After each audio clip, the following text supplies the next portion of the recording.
यह एक समय की बात है जब एक गांव में एक बड़ा सा पेड़ था। यह पेड़ न केवल ऊंचा और विशाल था, बल्कि उसके पत्ते भी सुनहरे और चमकदार थे। इस पेड़ की कहानी गांव के लोगों के बीच एक पुरानी कहानी बन चुकी थी। एक दिन एक नौजवान लड़का गांव में आया और उसने उस पेड़ को देखा। सने गांव के लोगों से पूछा। यह पेड़ किसका है और क्या इसके पास कोई खास शक्ति है? लोगों ने बताया कि यह पेड़ एक जादुई पेड़ है और इसके पास एक जादू फल होता है जिसे खाने से हर मनोकामना पूरी होती है।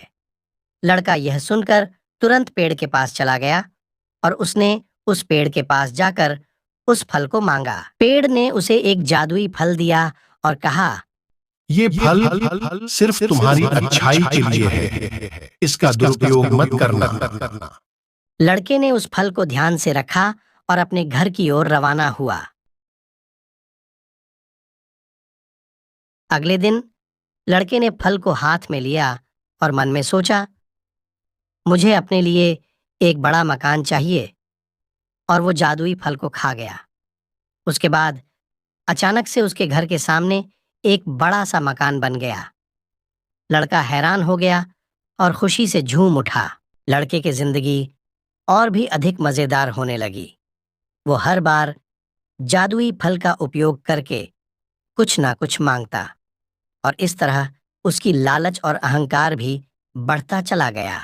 एक दिन लड़के ने सोचा कि उसे गांव के सबसे अमीर और शक्तिशाली आदमी बनना चाहिए। उसने जिंदगी के हर मोड़ पर लोगों को दबाव डालना और उनके साथ बदसलूकी करना शुरू कर दिया।